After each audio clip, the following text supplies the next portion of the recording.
நான் இன்றைக்கி செய்ய போகிறது பொன்னாங்கண்ணி கீரை கூட்டு. பொன்னாங்கண்ணி கீரையில் வந்து விட்டமின் ஏ மினரல்ஸ் வந்து நிறையா இருக்குது. அதே மாதிரி கண் வந்து மங்கலாக தெரியுதுனாவோ, கண்ணில் நீர் வடியுதுனாவோ, பீலி தள்ளுதல்னு சொல்லுவோம். இந்த மாதிரி நோய்களை வந்து குணமாக்கக்கூடிய தன்மை வந்து இந்த கீரைக்கு உண்டு. இந்த கீரையை வந்து நம்ம பொரியலாவோ கூட்டாவோ செஞ்சு சாப்பிட்லாம். இப்போ நான் எப்படி செய்கிறதுன்னு இந்த வீடியோவில் சொல்கிறேன், வாங்க பார்க்கலாம். பொன்னாங்கண்ணி கீரை வந்து ஒரு கட்டு நான் எடுத்து நல்லா க்ளீன் பண்ணி ட்ரை பண்ணி வச்சுருக்கேன். ஒரு 10 சின்ன வெங்காயம் எடுத்துக்கோங்க, 2 பச்சை மிளகாய், இதை பூண்டு 3 பல், இதை எல்லாமே நம்ம தட்டி வச்சுக்கலாம். தேவையான அளவு உப்பு, ஒரு அரை கப் இருந்துச்சுன்னா போதும் பாசிப்பருப்பு. இதை வந்து நான் தண்ணியில் ஒரு 10 மினிட்ஸ் சோக் பண்ணி வச்சுருக்கேன். மஞ்சத்தூள், தேவையான அளவு ஆயில். இதுக்கு வந்து நல்லெண்ணெய் தான் நம்ம ஊற்றுறோம், ரீஃபைண்ட் ஆயில் யூஸ் பண்ண வேண்டாம். சீரகம், கொஞ்சமாக பெருங்காயம், தாளிக்கிறதுக்கு கடுகு. தண்ணி வந்து நம்ம கொஞ்சமாக ஆட் பண்ணணும் குக்கரில்.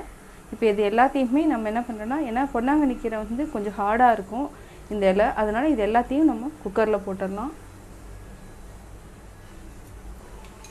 இப்போ நம்ம இந்த கீரை எல்லாத்தையும் குக்கரில் போட்டுட்டு பாசிப்பருப்பையும் நம்ம குக்கரில் போட்டுடலாம். ஒரு விசில் விட்டால் போதும், ரொம்ப விட வேண்டாம், ரொம்ப குழைய வேண்டியதில்லை. ஓரளவுக்கு வந்து வெந்ததுன்னா போதும்.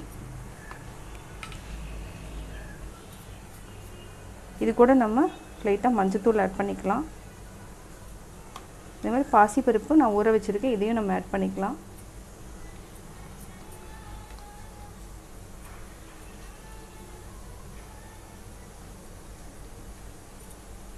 இதுக்கு வந்து காரம் வந்து உங்களுக்கு தேவைன்னா இன்னும் 2 பச்சை மிளகாய் ஆட் பண்ணிக்கலாம். இது இப்போதைக்கு கொஞ்சமாக நம்ம சால்ட் ஆட் பண்ணிக்கலாம்.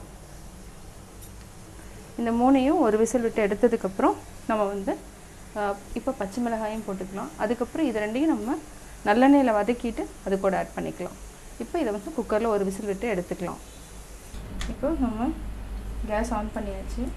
இப்போ ஒரு அரை டம்ளர் மட்டும் நம்ம தண்ணி ஊற்றிக்கலாம். தண்ணி ஊற்றிட்டு இப்போ வந்து ஒரு விசில் விட்டுலாம்.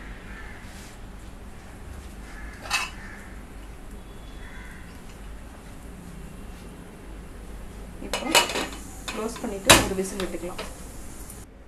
கீரை, பாசிப்பருப்பு, பச்சை மிளகாய் இது எல்லாத்தையும் நம்ம ஒரு விசில் வச்சுட்டு எடுத்தாச்சு.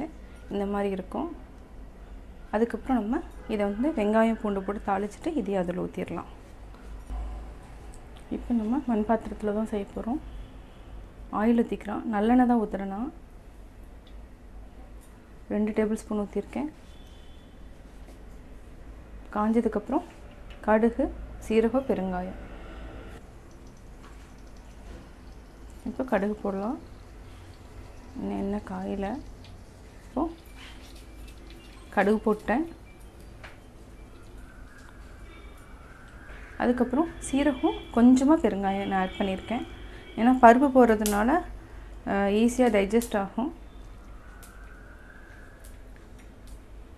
கடுகு நல்லா பொரிஞ்சு வர டைமுக்கு சீரகம் போட்டுக்கலாம். ஏன்னா சீரகம் வந்து சீக்கிரமாக பொரிஞ்சிரும், அதனால் சீரகம் வந்து 2வது தான் போடணும். இப்போ நல்லா பொரிஞ்சிருச்சு. சீரகம் போட்டாச்சு, பெருங்காயம் போட்டேன், கூட வந்து கருவேப்பிலையும் போட்டுக்கலாம்.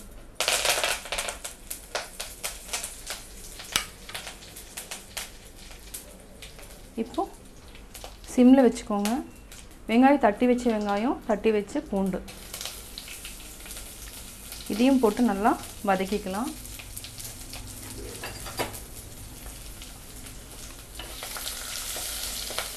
நல்லா வதக்கிக்கோங்க. அதுக்கப்புறம் நம்ம குக்கரில் வேக வச்சதை எடுத்து ஊற்றிக்கலாம். இது கொஞ்சம் நல்லா வதங்கட்டும்.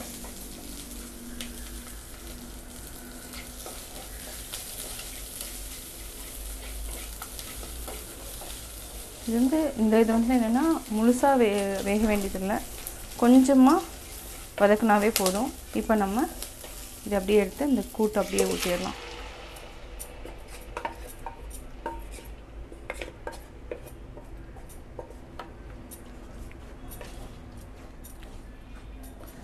இது வந்து நம்ம பாசிப்பருப்பையும் கீரையும் ஒன்றா போட்டதுனால இந்த டேஸ்ட் வந்து கொஞ்சம் வித்தியாசமாக இருக்கும்.